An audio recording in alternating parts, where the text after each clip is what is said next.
Varicose veins కి సరైన చికిత్స కోసం సంప్రదించండి ఎవిస్ హాస్పిటల్.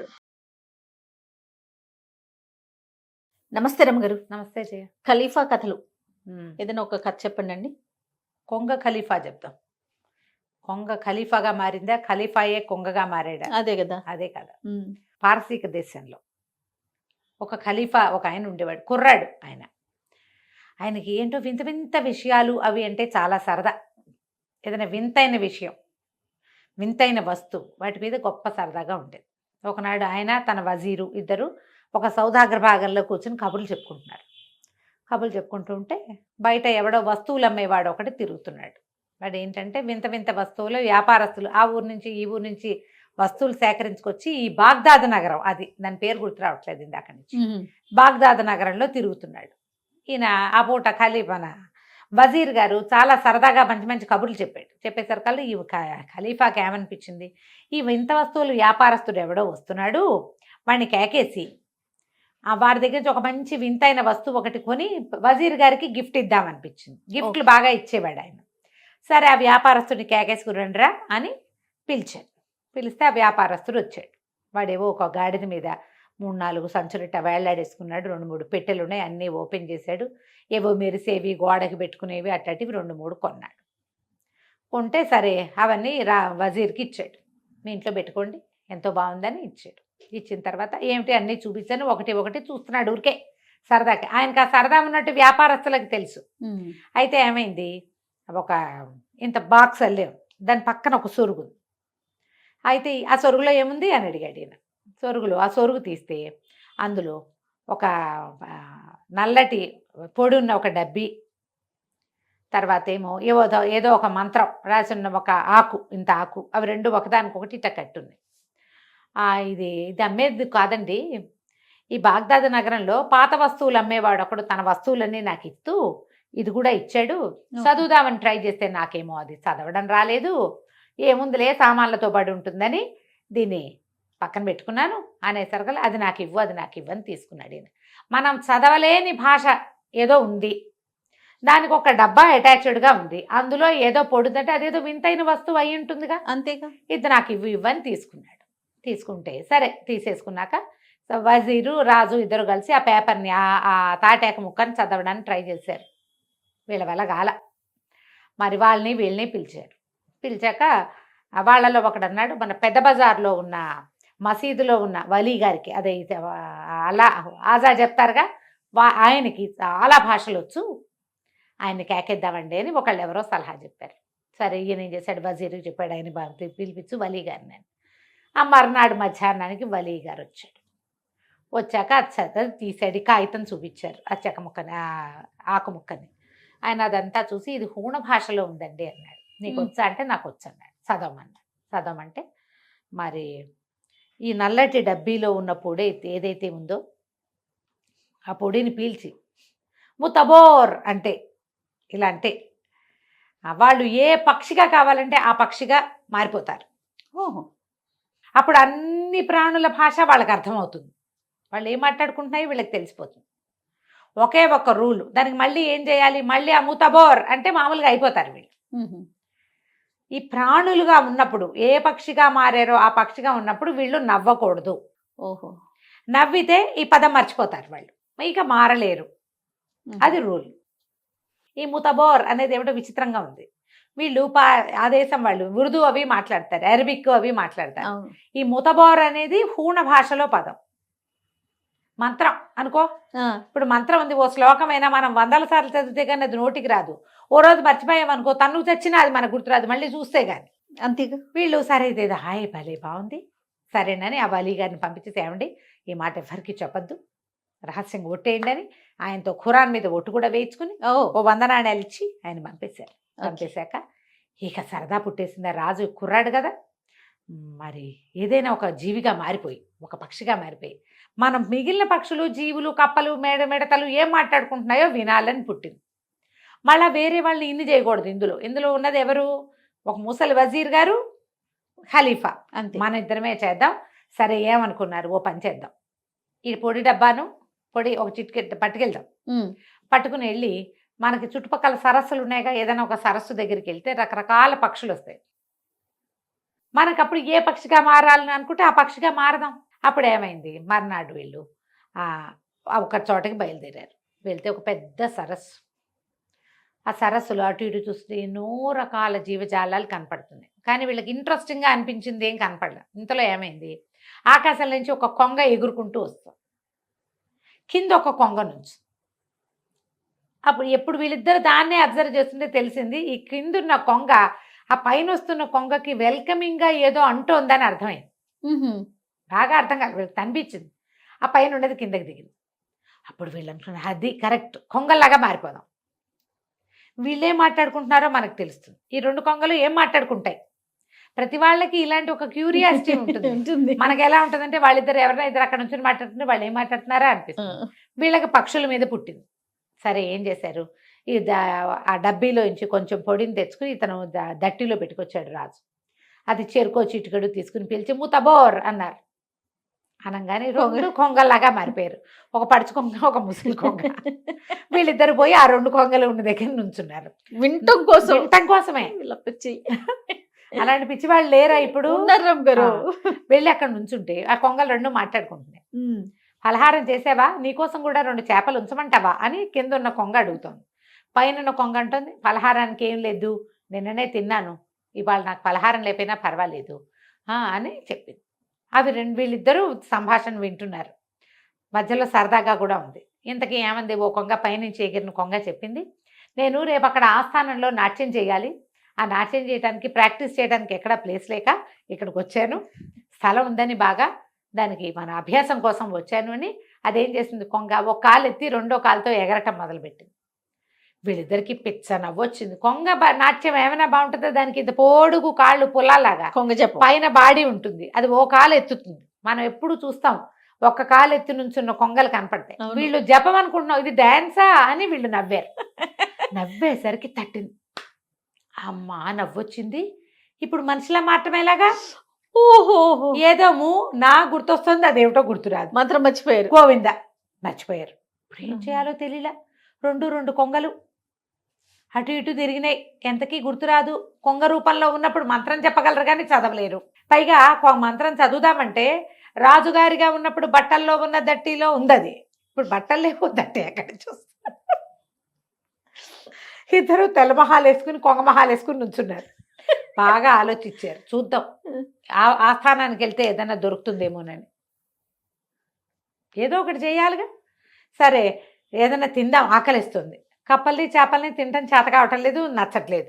పళ్ళు తిందామంటే ఇంత పొడుగు ముక్కేసుకుని పళ్ళు గిళ్ళు తినలేరు, ఆకలి మాడిపోతుంది.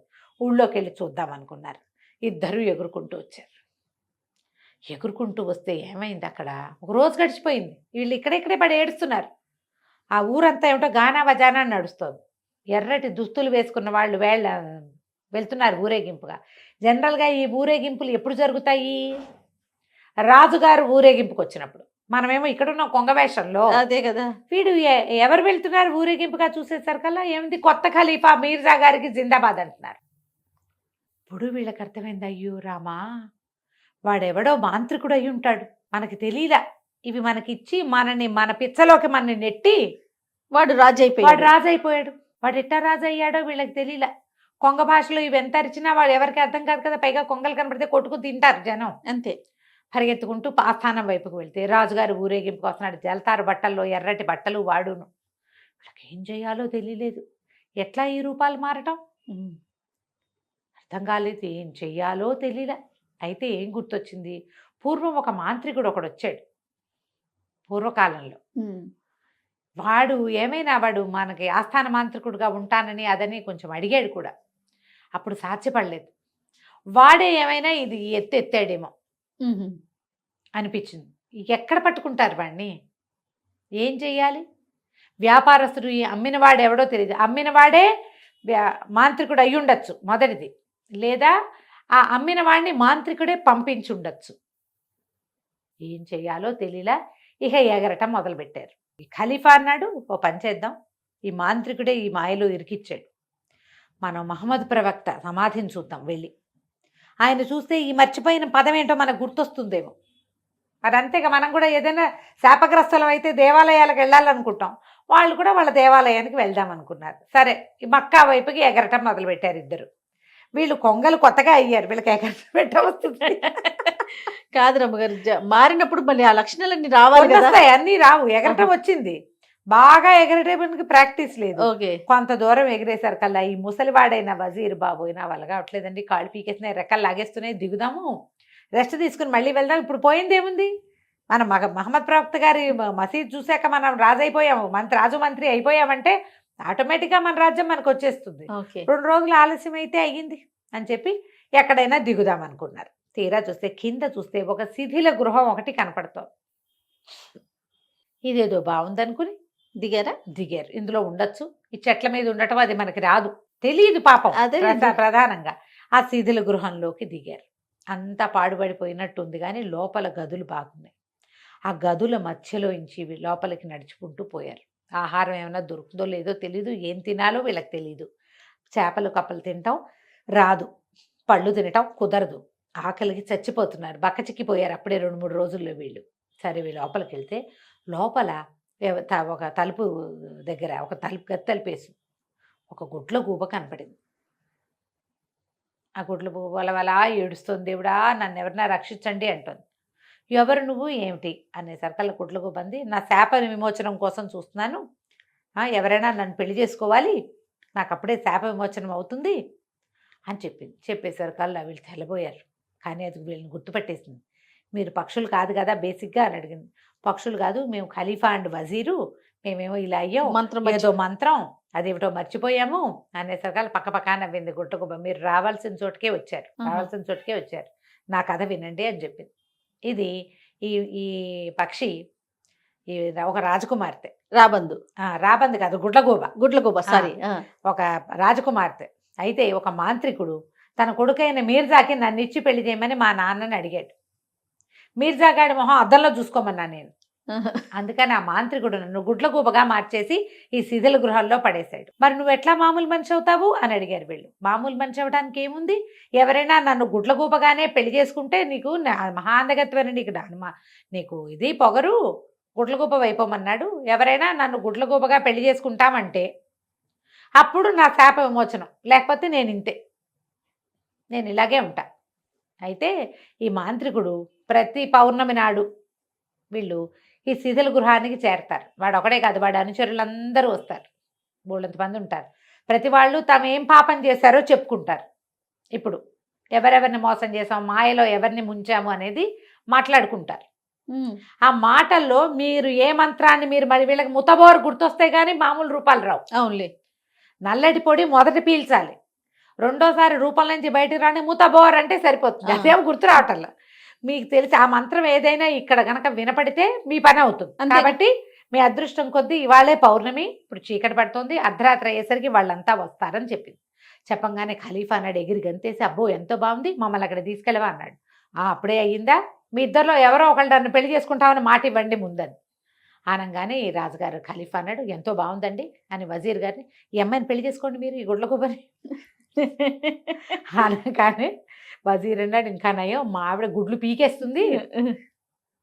పీకేస్తుందండి, మా ఆవిడ ఒప్పుకోదు.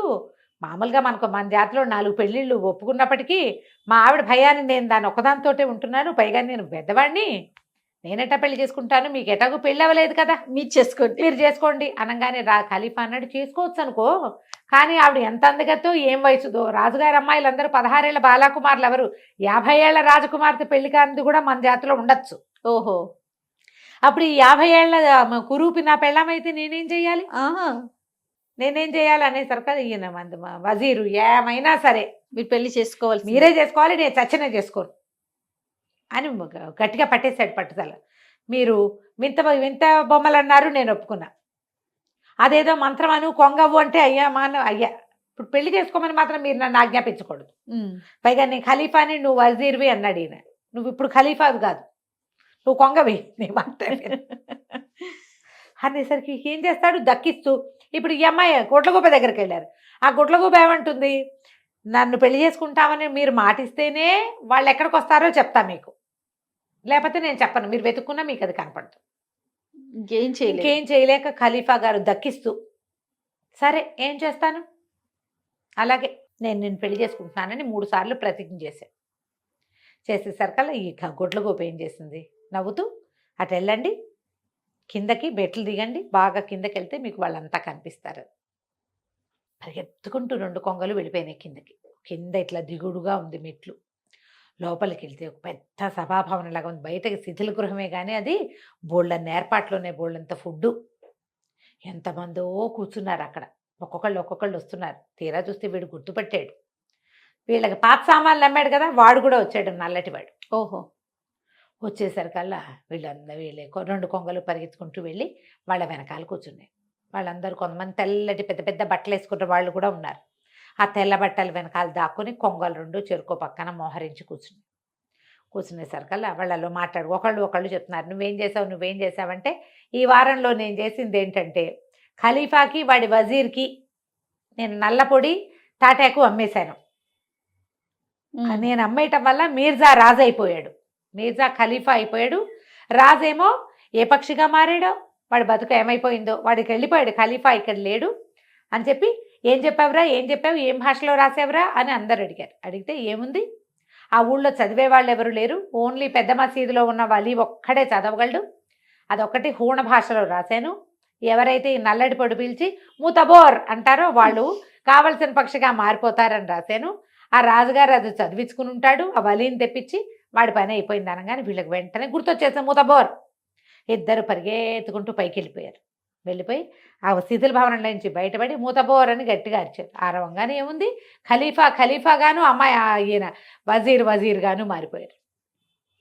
మారిపోయేసరికల్లా ఒకళ్ళ మొహాలు ఒకళ్ళు చూసుకున్నారు, బట్టలు చూసుకున్నారు. ఆహా వచ్చేసాం, అమ్మయ్య ఇంకెప్పుడు వింత వస్తువుల జోలికి వెళ్ళకూడదు అనుకుంటూ వెనక్కి తిరిగేసరికల్లా వెనకాల ఒక మహాసౌందర్యవతైన అమ్మాయి ఒకటి నుంచుంది.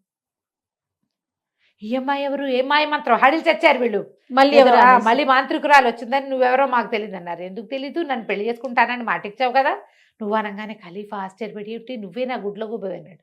నేనే గుడ్లగూబని, పదండి ఇక్కడి నుంచి వెళ్ళిపోదామని చెప్పి ఆ గుడ్లగూబ అమ్మాయిగా మారిపోయిన యువరాణిని చేత్తో పుచ్చుకుని వీళ్ళు 3 అక్కడి నుంచి నడిచెళ్ళి ఓ పల్లెటూరు చేరి, అక్కడ ఖలీఫా ఉంగరం ఉంటుంది, ఆ ఉంగరం మొత్తం వాళ్ళ రాజ్యం అంతా చెల్లుతుంది. అక్కడ గ్రామాధికారి అరేంజ్ చేసిన బండెక్కి రాజ్యానికి వెళ్ళిపోయారు, బాగ్దాద్ నగరానికి వెళ్ళిపోయి ఆ మీర్జాని దించేశారు. ఈ యువరాణిని పెళ్లి చేసుకున్నాడు. మీర్జాని శిక్షించలే, ఎందుకంటే మీర్జాకి మాంత్రిక శక్తులు లేవు. వాడు మంత్రగాడు కాదు. వాడు నువ్వు ఇవాళ రాజువి అంటే పోయి రాజ్యం సింహాసనం ఎక్కాడు అంతే. వాడిని ఏం శిక్షించలే. ఆ మాంత్రికుడు వాళ్ళని మాత్రం అక్కడే వదిలిపెట్టేశారు. అక్కడి నుంచి ఏం చేశారంటే, వింత వస్తువులు అమ్మే వాళ్ళని బాగ్దాద్ నగరంలోకి రానివ్వకూడదు అని డిసైడ్ చేసేశారు. ఆ తర్వాత ఈ కొంగ ఖలీఫా రాజయ్య మామూలుగా అయిపోయాడు. ఇంకెప్పుడు వింత వస్తువుల జోలికి వెళ్ళకుండా ఉన్నాడు. కథ కంచికి మనం ఇంటికి. భలే ఉంది రమ్మగారు, చాలా బాగుంది. నమస్తే అండి. నమస్తే.